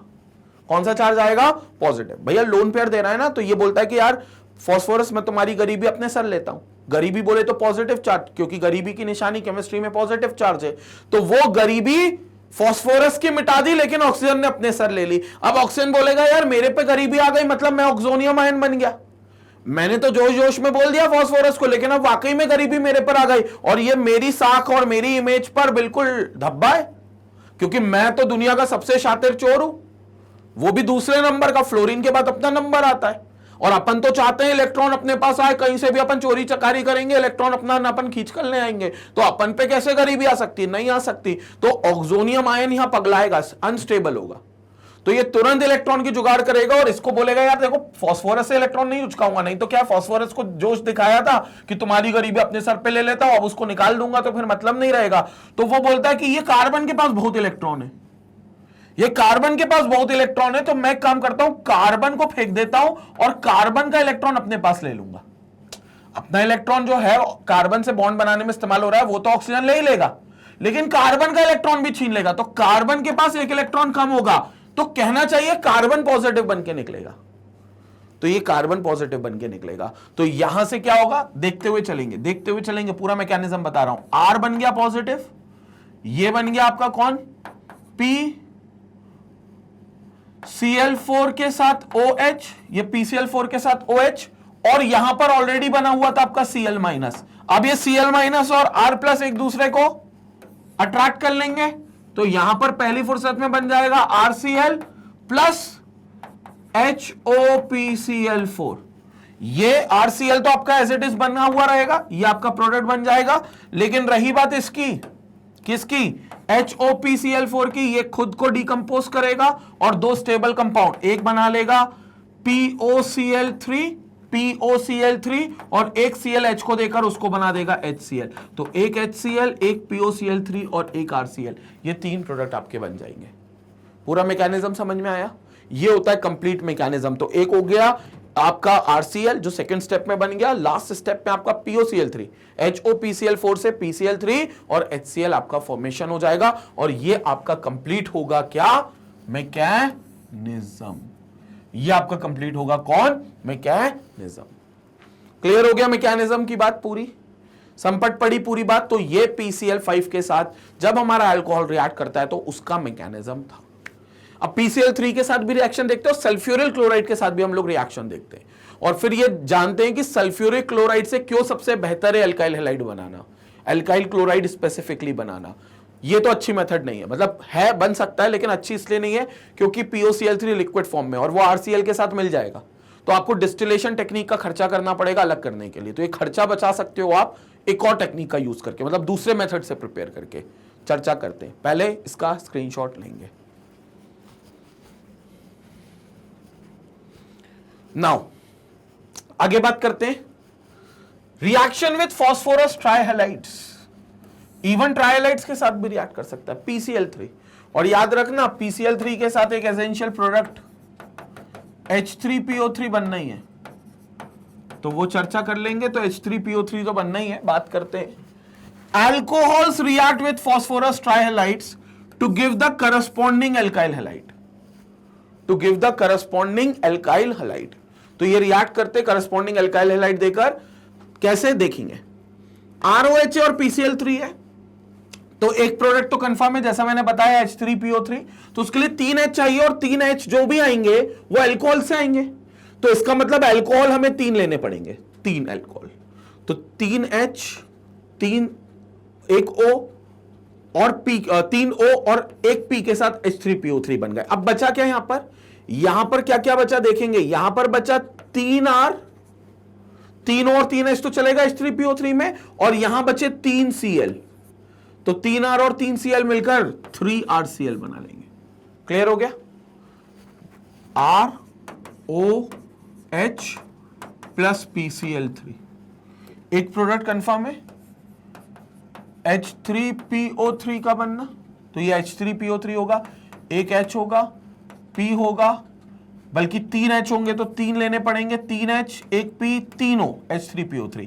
अब बच गया आपका 3R और 3Cl, 3RCl। अल्काइल क्लोराइड तो इसमें भी बन गया। एग्जाम्पल देख लेते हैं, एग्जाम्पल देख लेते हैं। जैसे हमारे पास है CH3OH, जैसे हमारे पास है CH3OH, 3 मोल ले लिए, प्लस PCl3, प्लस PCl3। तो देखो H3, O3 और P1, H3, O3 और P1, तो ये बन गया H3PO3। 3CH3 और 3Cl है, तो 3CH3Cl chloromethane, chloromethane. So this is chloromethane, ये आपका क्लोरोमीथेन। क्लियर हो गया? और इसमें यील्ड अच्छी क्यों हो रही है? क्योंकि 3 मोल्स आ रहे हैं, लेकिन आप 3 मोल अल्कोहल लेने भी पड़ रहे हैं। वहां पर आपको 3 मोल की जरूरत नहीं थी, वहां 1 ही मोल में काम हो गया था। यहां कोई भी रिएक्शन अगर आप देखोगे PCl5 से तो 1 मोल, लेकिन बना भी फिर 1 ही मोल था RCl। यहां पर 3 मोल अल्कोहल, तो 3 मोल आपके अल्काइल हैलाइड भी मिल रहे हैं, खासतौर से अल्काइल क्लोराइड। ये क्लोराइड्स ही बनाएंगे, ठीक है, क्योंकि आप ये PCl3 PCl5 जो लेते हो इसमें क्लोरीन आता है। हाँ, अगर आप ब्रोमीन और आयोडीन चाहते हो तो आप PBr3 और PI3 भी ले सकते हो।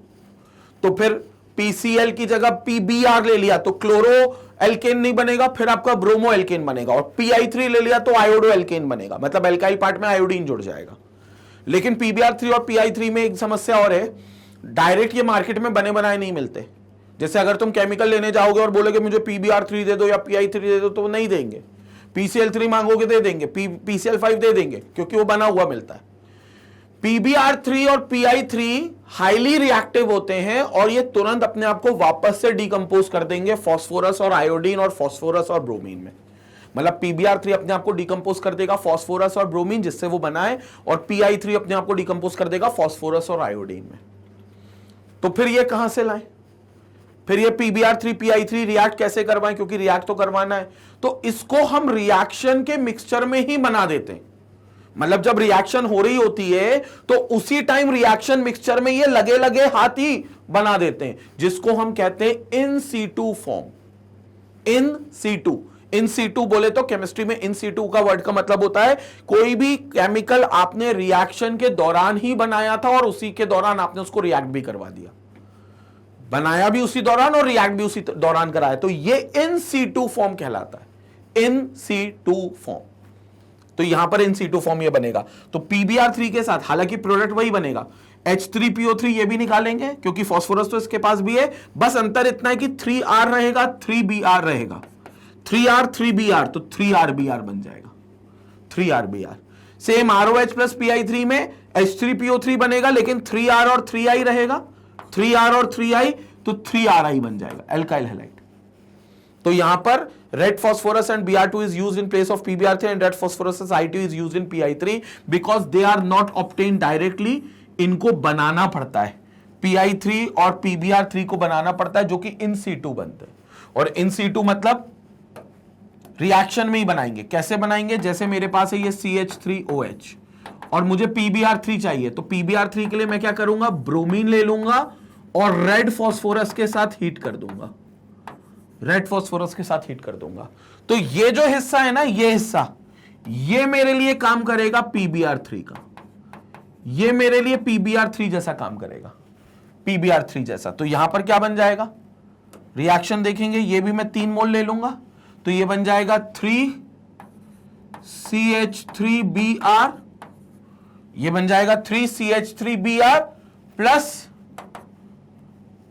H3PO3, क्योंकि H3PO3 रहेंगे ना तो PbR3 है तो 3CH3 3Br 3HO और एक P तो H3PO3, alkyl bromide, methyl bromide, precisely methyl bromide बन गया। तो ब्रोमीन भी लग सकता है बट आपको ये फॉर्म करना पड़ेगा इस तरीके से, और ये रिएक्शन कहलाती है इन सीटू। ये जो इतना हिस्सा है ना कि तुम रेड फास्फोरस के साथ Br2 हीट कर रहे हो और फिर PbR3 बना रहे हो, ये डायरेक्ट नहीं मिलेगा, इसी फॉर्म में मिलेगा, तो इसको बोलते हैं in situ formation, in situ formation. In the same way PI3 अगर बनाना है तो तुम्हें I2 लेना पड़ेगा in the presence of red phosphorus, तो तुम्हें I2 लेना पड़ेगा in the presence of red phosphorus, तो I2 लेना पड़ेगा और हीट करना पड़ेगा रेड फास्फोरस में, तो ये तुमको PI3 दे देगा। रिएक्शन वैसी होगी जैसे PCl3 की होती है, इसमें भी एक कॉमन प्रोडक्ट, कांस्टेंट प्रोडक्ट कहना चाहिए, H3PO3 हमेशा बनेगा, लेकिन जो PbR3 PI3 के साथ बस दिक्कत ये कि डायरेक्ट नहीं मिलते, इसको रिएक्शन में बनाना पड़ता है। PbR3 बनेगा Br2 प्लस रेड फास्फोरस करके और PI3 बनेगा रेड फास्फोरस प्लस I2 करके। PCl3 डायरेक्ट मिल जाएगा, उसको C2 में नहीं बनाते, ये C2 में बनते हैं। क्लियर हो गई रिएक्शन? उसी तरीके से ये Ri बन गया प्लस H3PO3 कॉमन प्रोडक्ट बन गया। क्लियर हो गया? तो यहां हो गई रिएक्शन विद फास्फोरस ट्राइहैलाइड्स, लेकिन ये रिएक्शन भी बहुत अच्छी नहीं मानी जाती। प्रॉब्लम ये है कि यहां पर 2 चीजें बन रही हैं, एक अल्काइल हैलाइड, खासतौर से alkyl bromide, alkyl chloride, alkyl iodide और H3PO3। क्लियर हो गया ये H3PO3? तो ये मेथड्स जो होती हैं ये भी अच्छी नहीं मानी जाती ना, तो फिर अच्छी कौन सी है भाई? फिर थायोनिल क्लोराइड को उठाओ, थायोनिल क्लोराइड वाली रिएक्शन सबसे अच्छी है। क्यों अच्छी, उस पर चर्चा करते हैं। ये तो समझ में आ गया ना अपने को, इसका स्क्रीनशॉट लपकेंगे पहले। अब आते हैं सबसे अच्छी रिएक्शन इस कैटेगरी में। अगर तुम्हें अल्कोहल से अल्काइल हैलाइड बनाना ही है, और खास तौर से ये आपको देगा क्लोरो वाला पार्ट, क्लोरो एल्केन या अल्काइल क्लोराइड, तो रिएक्शन कर दो thionyl chloride. Thionyl chloride is SOCl2। देखो कई बार कंफ्यूजन होती है सल्फ्यूरिल क्लोराइड और थायोनिल क्लोराइड में। सल्फ्यूरिल क्लोराइड इज SO2Cl2 और वो क्लोरीन का बहुत अच्छा सोर्स होता है। थायोनिल क्लोराइड इज SOCl2, इसमें एक ऑक्सीजन कम होगा थायोनिल क्लोराइड में। अब इसकी रिएक्शन बिल्कुल हूबहू वैसी होगी जैसे तुम देखते आ रहे हो, ये अच्छी होगी। क्यों अच्छी मानी जाएगी रिएक्शन, समझेंगे। R के साथ पहले तो यहां एक Cl चला जाएगा, तो ये बन गया RCl। R के साथ आपका एक Cl बन गया, ये बन गया RCl।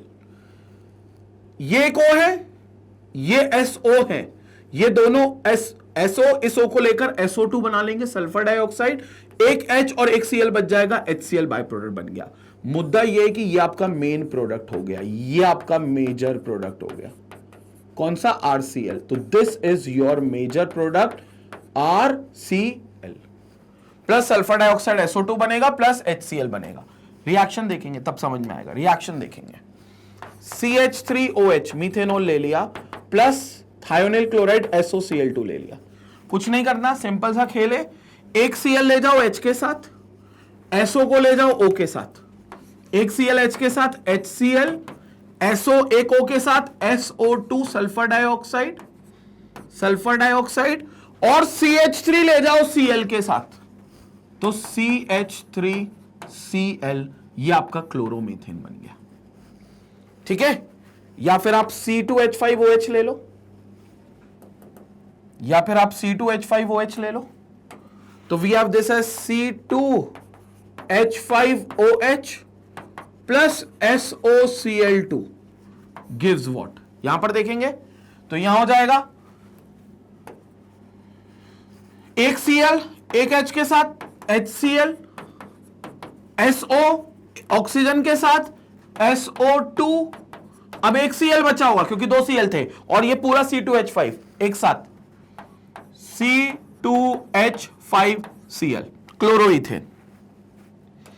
और ये मेथड्स दोनों, मतलब ये overall method is the best method to prepare alkyl halide. अगर एल्काइल हैलाइड की नजर से देखोगे तो ये बेस्ट मेथड मानी जाएगी एल्काइल हैलाइड के फॉर्मेशन में। बाकी तो हम तो अल्कोहल की रिएक्शन देख रहे हैं, तो हमें तो अल्कोहल की रिएक्शन से खैर मतलब होना चाहिए, लेकिन यस अगर तुमसे बोले कि हमें अल्काइल हैलाइड की नजर से देखना है कि इन तीनों में मतलब PCl5, PCl3 और थायोनिल क्लोराइड में सबसे अच्छा अल्काइल हैलाइड हमें किस में मिलेगा, तो ये बेस्ट मेथड है। रीजन बीइंग क्यों, CH3Cl आपका लिक्विड फॉर्म में होगा बेसिकली, SO2 गैस फॉर्म में होगा जो हवा में उड़ जाएगा, और HCl भी गैस फॉर्म में होगा जो हवा में उड़ जाएगा, यानी कि ये सब वेपराइज हो जाएंगे। ये HCl हाइड्रोक्लोरिक एसिड की गैस वेपराइज हो जाएगी, ये SO2 सल्फर डाइऑक्साइड की गैस वेपराइज हो जाएगी, और वेपराइज होने के बाद, वेपर बनने के बाद ये सिर्फ बचेगा हमारा एल्काइल क्लोराइड, ये सिर्फ बचेगा हमारा एल्काइल क्लोराइड। तो सिर्फ ये बचेगा हमारा एल्काइल क्लोराइड, तो इसको हम सेपरेट कर लेंगे विदाउट डिस्टिलेशन, विदाउट एनी खर्चा, बिना किसी खर्चे पानी के हमें सीधा एल्काइल क्लोराइड हमारे पास आ जाएगा, हमारे पास मिल जाएगा बिना किसी खर्चे के। तो ये रिएक्शन सीधे तौर पर हमें सबसे अच्छी होगी एल्काइल क्लोराइड की नजर से। बट ये एल्काइल क्लोराइड की प्रिपरेशन में समझ लिखते हैं, यहां तो हमें मतलब नहीं है ना, हमें एल्काइल क्लोराइड थोड़ी ना देखना, हमें तो हमारा अल्कोहल देखना, चैप्टर में अल्कोहल पढ़ रहे हैं, तो उसकी रिएक्टिविटी के हिसाब से तो तीनों रिएक्शन है हमारे लिए। ठीक है, बट एल्काइल क्लोराइड की बेस्ट मेथड प्रिपरेशन की ये बेस्ट मेथड है, because the by products obtain will be in the gaseous form, the by products obtained, that is HCl and sulfur dioxide, will be in gaseous form, so they will vaporize, leaving behind the pure alkyl chloride, so it can be easily separated out without any distillation process, बिना किसी distillation के they can be easily separated out। संपट पड़ा, clear हो गया। तो reaction with thionyl chloride. अब इस thionyl chloride में एक और बहुत अच्छी बात है कि इसमें जब हम इसका मैकेनिज्म समझेंगे तो हम देखेंगे कि यहां पर जो कॉन्फ़िगरेशन होगा, जो स्टीरियोकेमिस्ट्री होगी वो सेम होगी। किसकी स्टीरियोकेमिस्ट्री, जैसा हमने रिएक्ट पहले एक देखा था रिएक्शन में और प्रोडक्ट में, जो प्रोडक्ट बना है उन दोनों की स्टीरियोकेमिस्ट्री सेम होगी, यानी कि उनका जो कॉन्फ़िगरेशन होगा वो रिटेन रहेगा, रिटेंशन रहेगा। क्या होगा, चर्चा करते हैं इस पर। पहले इसका स्क्रीनशॉट ले लो, ये रिएक्शन पार्ट इंपॉर्टेंट है। क्लियर हो गया थायोनिल क्लोराइड के साथ रिएक्शन। ठीक है, अब यहां देखो, so the stereochemical course of conversion of alcohol to haloalkane by the use of thionyl chloride provides interesting and useful example in stereochemistry. बहुत अच्छा एग्जांपल देते हैं स्टीरियोकेमिस्ट्री में। स्टीरियोकेमिस्ट्री समझ गए, जो केमिस्ट्री ओरिएंटेशन समझाती है मॉलिक्यूल्स का, जो ये समझाती है कि भाई कौन सा एंगल किस मॉलिक्यूल में कौन सा बॉन्ड कितने एंगल पर है, और अगर प्लेन पोलराइज लाइट को इसमें से पास करो तो वो क्या रोटेट करेगी, रोटेट नहीं करेगी, खेल ओरिएंटेशन का जो समझा है वो स्टीरियोकेमिस्ट्री होती है। अब इस कन्वर्जन में जिसमें आप एक अल्कोहल को अल्काइल हैलाइड में कन्वर्ट कर रहे हो, the reaction of optically active 2 octanol with thionyl chloride in ether results in 2-chloro-octane with retention of configuration। अगर आपके पास 2 ऑक्टेनॉल है, 2 ऑक्टेनॉल समझ गए, ये हो गया आपके पास CH3, ये हो गया आपका CH जिस पर एक अल्कोहल लग गया और यहां पर आपका CH2 के साथ कार्बन लगते जाएंगे, तो यहां पर बेसिकली कार्बन हो जाएंगे कितने, CH2 के ग्रुप हो जाएंगे कितने, 2 ये हो गए, 6 ये 2 ये हो गए, 5 6 7 5 ये हो जाएंगे और फिर ये आपका CH3 आ जाएगा। क्लियर हो गया? तो ये आपका 2 ऑक्टेनॉल हो गया। इसकी रिएक्शन SOCl2 के साथ कराते हैं, थायोनिल क्लोराइड के साथ। क्या होगा, ये O लेकर कौन भागेगा, SO2 नाम की गैस हवा में रिलीज, ये Cl लेकर कौन भागेगा, मतलब ये Cl एक Cl H के साथ जाएगा, ऊपर वाले O के H के साथ, इस H के साथ जाएगा, तो बाय प्रोडक्ट एक और HCl नाम की गैस प्लस यहां पर और H की जगह पूरा क्लोरीन आ जाएगा। तो पूरा क्लोरीन आ जाएगा तो देखो क्या बनेगा, CH3 CHCl CH2 whole 5 CH3 ये बनेगा मेन। तो CH3 CHCl CH2 whole 5 and this will give you CH3। तो ये बन जाएगा आपका 2-क्लोरो-ऑक्टेनॉल, 2-क्लोरो-ऑक्टेन। ये था आपका 2-ऑक्टेनॉल, 2-ऑक्टेनॉल, ये बन गया आपका 2-क्लोरो-ऑक्टेन, 2-क्लोरो-ऑक्टेन। तो दिस विल गिव यू 2-क्लोरो-ऑक्टेन। अब इसमें प्रोडक्ट तो बन गया, लेकिन ये बहुत अच्छा एग्जांपल है स्टीरियोकेमिस्ट्री का। क्यों? क्योंकि इसमें कॉन्फ़िगरेशन जो रहेगा वो रिटेन रहेगा। कॉन्फ़िगरेशन मतलब जो स्टीरियो आइसोमर रिएक्टेंट का था वही सेम स्टीरियोकेमिस्ट्री आपकी प्रोडक्ट की होगी। स्टीरियो आइसोमर नहीं, स्टीरियोकेमिस्ट्री बोलना है। स्टीरियोकेमिस्ट्री जो रिएक्टेंट की है वही स्टीरियोकेमिस्ट्री प्रोडक्ट की होगी। मतलब रिएक्टेंट अगर लाइट को किसी एक पर्टिकुलर डायरेक्शन में घुमाता है, ऑप्टिकली एक्टिव और एक डायरेक्शन में घुमाता है, तो जो प्रोडक्ट बन गया अल्काइल क्लोराइड हेलो क्लोरोएल्केन, वो प्रोडक्ट भी लाइट को उसी डायरेक्शन में घुमाएगा, प्लेन पोलराइज्ड लाइट में जिसमें रिएक्टेंट घुमा रहा था। कॉन्फ़िगरेशन रिटेन्ड रहेगा। तो ये ऑप्टिकली एक्टिव है। ऑप्टिकली एक्टिव में 2 कंपाउंड्स बनते हैं, एक होता है डेक्स्ट्रो और एक होता है लेवो। एक कंपाउंड होता है जिसकी मिरर इमेज सुपर इंपोज नहीं करती, तो वो 2 कंपाउंड एक दूसरे के ऑप्टिकल आइसोमर्स माने जाते हैं और कहते हैं कि अगर एक कंपाउंड से प्लेन पोलराइज्ड लाइट को पास करोगे तो वो लाइट को हो सकता है क्लॉकवाइज डायरेक्शन में घुमाना चालू कर दे, और जब उसकी मिरर इमेज जो कि उस पर सुपर इंपोज नहीं कर रही है उससे पास करोगे तो वो प्लेन पोलराइज्ड लाइट को एंटी क्लॉकवाइज घुमाना चालू कर दे। दोनों ने लाइट को अलग अलग डायरेक्शन में घुमाया, इसका मतलब ये हो गया कि ये दोनों ऑप्टिकली एक्टिव हैं पहली बात, और एक दूसरे के ऑप्टिकल आइसोमर्स हैं, क्योंकि मॉलिक्यूलर फॉर्मूला सेम है, बस ओरिएंटेशन बदल गई, मिरर इमेज बन गई। लेकिन यहां पर क्या होगा, यहां पर कॉन्फ़िगरेशन सेम रहेगा। मतलब अगर हमारे पास अल्कोहल जिससे हमने अल्काइल क्लोराइड बनाया, ये ऑक्टेनॉल प्लेन पोलराइज्ड लाइट को क्लॉकवाइज घुमाता है, तो फिर ये भी क्लॉकवाइज ही घुमाएगा। कौन? हमारा क्लोरोएल्केन। अगर ये एंटी क्लॉकवाइज घुमाता है तो फिर ये भी एंटी क्लॉकवाइज घुमाएगा। ओरिएंटेशन चेंज नहीं होगी, कॉन्फ़िगरेशन चेंज नहीं होगा। इसे कहते हैं रिटेंशन ऑफ कॉन्फ़िगरेशन। ठीक है, तो रिटेंशन ऑफ कॉन्फ़िगरेशन समझेंगे यहां पर और समझेंगे, मैकेनिज्म से समझेंगे। ये है C6H13 CH2 और OH, ये आपका ऑक्टेनॉल है, नॉर्मल ऑक्टेनॉल है। ठीक है, तो ये OH आ गया, CH3 सेकंड कार्बन पे आ गया, ये पूरी चेन आ गई 8 कार्बन की, ऑक्टेनॉल हो गया। ये CH3 जो है ये पीछे की साइड है, ये आगे की साइड है, और ये H और OH। अब जैसे देखो SOCl2 रिएक्ट करेगा तो कोई चेंजेस नहीं होंगे। एक Cl इसके पास, SO इसके पास, तो ये SO2 बन गया, ये HCl बन गया, और एक Cl यहां पर एज इट इज, सब कुछ वैसे ही होगा। ये CH3 पीछे, ये C6H13 आगे, ये H नीचे, तो ये CH3 पीछे, ये C6H13 आगे, ये H नीचे है। देखो OS डबल बॉन्ड OCl, अभी ये यहां पर इनने बताया OSO और Cl और HCl, बाद में अब ये SO2 निकाल देंगे। ठीक है ना, ये Cl सिर्फ ऐसे ऐड हुआ है, तो SOCl2 था, तो एक Cl चला गया H के साथ, और S का जो एक बॉन्ड फ्री हुआ उससे उसने कार्बन को ज्वाइन कर लिया, तो ये कार्बन को उसने ज्वाइन कर लिया। ठीक है, तो ये आपका एक बीच का इंटरमीडिएट प्रोडक्ट अभी बना है, ये इंटरमीडिएट प्रोडक्ट बना है।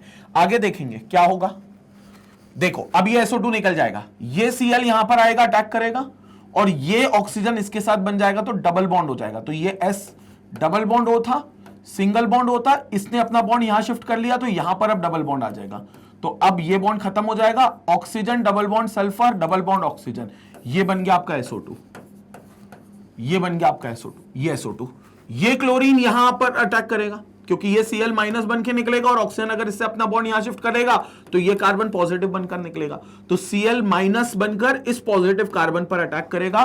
तो कार्बन पर वो उसी ओरिएंटेशन में अटैक करेगा जहां पर पहले OH लगा था।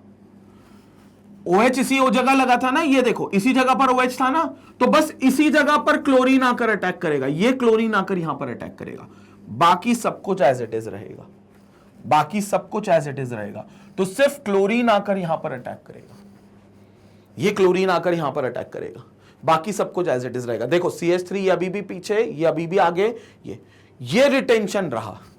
इस वाले कॉन्फ़िगरेशन में देखो और इस वाले कॉन्फ़िगरेशन को देखो, आपको कोई अंतर नहीं दिखेगा। ये CH3 पीछे, C6H13 आगे, CH3 पीछे, C6H13 आगे, H नीचे, ये H नीचे, ये H नीचे, बस यहां OH था तो वो बदल गया, Cl आ गया, रिएक्शन हुई क्योंकि, लेकिन Cl वहीं लगा, retention, this is retention. So this type of substitution of chloride in the place of OH with retention of configuration is termed as SN1 substitution, nucleophilic internal substitution.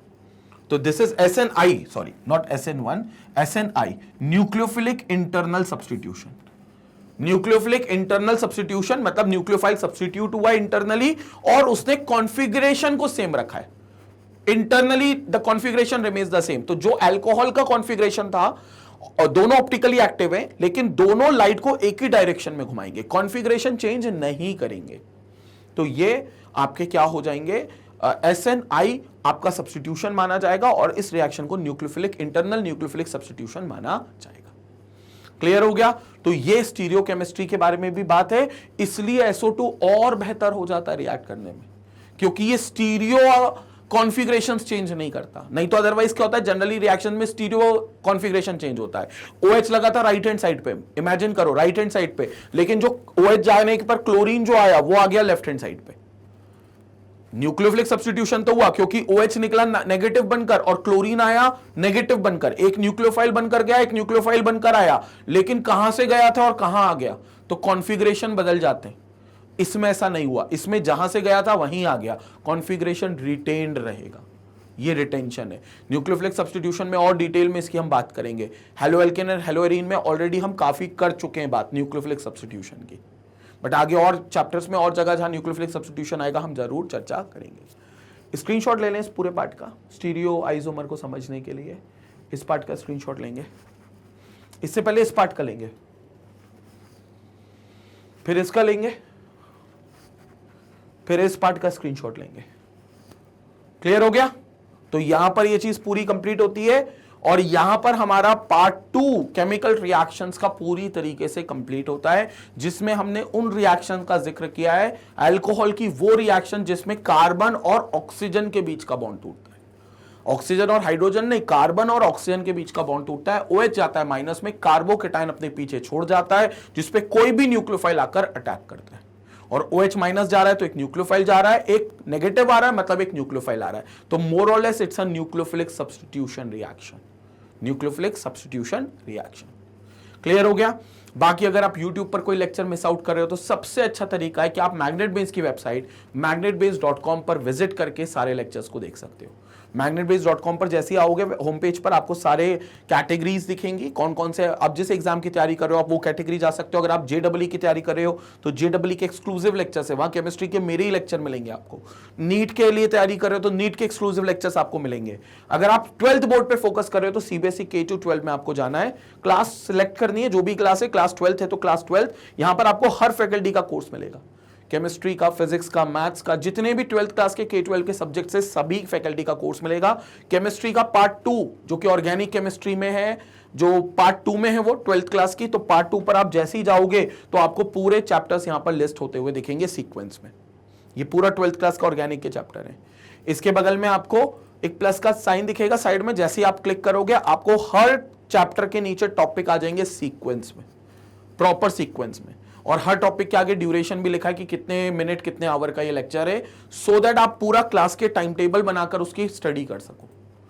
और ये sequence में पढ़ना बहुत ज्यादा जरूरी होता है, कई बच्चे इसको ओवरलुक करते हैं। क्योंकि क्या होता है, देखो यूट्यूब पर तुम एक टॉपिक सर्च करते हो, उस टॉपिक का तुम्हें वीडियो मिल जाता है, लेकिन तुम्हें यह नहीं पता चलता कि इस टॉपिक से पहले और बाद में क्या पढ़ना है। मतलब टॉपिक में अगर मान लो थ्योरी है तो इस थ्योरी को अब अप्लाई कैसे करना है, और आगे का टॉपिक कहां है जहां अप्लाई करें। तो वो एप्लीकेशन की वजह से कई बार हम पढ़ते बहुत है, समझ में सब आता है, लेकिन जब एग्जाम में एग्जाम देने बैठते हैं तो नंबर नहीं आते, वो रिफ्लेक्शन नहीं आता। वो इसलिए क्योंकि हमने जो पढ़ा उसको अप्लाई नहीं करा, उसके जस्ट कनेक्टेड वीडियोस नहीं देखे, सीक्वेंस में वीडियोस नहीं देखे। वो सीक्वेंस में पढ़ाई करना बहुत जरूरी है, उससे एक फ्लो बनता है, एक मोमेंटम बनता है और इंटरेस्ट आता है पढ़ाई में। तो उस फ्लो के लिए आप ये सीक्वेंस को फॉलो कर सकते हो, जहां पर किसी भी टॉपिक पर आप क्लिक करोगे आपको हाई क्वालिटी का वीडियो मिलेगा without any buffering, buffer free video, high quality का कंटेंट मिलेगा, और सारा नोट्स होगा, जो आपके टेस्ट सीरीज होगी वो सब कुछ वेबसाइट पे मिलेगा। एंड ये याद रखना बिल्कुल फ्री ऑफ कॉस्ट मिल रहा है आपको। ऐसा नहीं है कि वेबसाइट पे बुला रहे हैं तो कोई इंटेंशन है कि कोई कोर्स बाय करना है या कोई पैकेज लेना है या कोई सब्सक्रिप्शन खरीदना है या कोई कोड लगाना है, कुछ नहीं करना। 100% फ्री एजुकेशन है मैग्नेट ब्रेन्स के चैनल पर, 100% फ्री एजुकेशन है यूट्यूब चैनल पर भी और वेबसाइट पर भी। जैसे आप यूट्यूब पर फ्री लेक्चर्स देखते हो वैसे आप वेबसाइट पर देखोगे, और 1 2 4 चैप्टर नहीं बल्कि पूरे के पूरे 100% पूरे कंप्लीट चैप्टर, पूरा सिलेबस, पूरा कोर्स आपका फ्री ऑफ कॉस्ट। तो भैया जितने भी स्टूडेंट्स हैं जो भटक रहे हैं एक ऐसे चैनल की तलाश में जहां पर 12th के लेक्चर्स उन्हें देखने हैं लेकिन कंसिस्टेंट वीडियोस नहीं मिल रहे, रेगुलर वीडियोस अगर उनको नहीं मिल रहे हैं या फिर क्वालिटी कंटेंट उन्हें नहीं मिल रहा है, तो इस चैनल को रेफर करें, इस चैनल का लिंक उन लोगों के साथ शेयर करें। पहले आप भी सब्सक्राइब का बटन दबाएं, बेल आइकन का बटन दबाएं, फिर आगे ये शेयर करें। वीडियो पसंद आई तो लाइक जरूर करें। इसी तरीके से मैग्नेट ब्रेन्स को अपना प्यार और सपोर्ट देते रहें। Stay connected, stay educated. Thank you.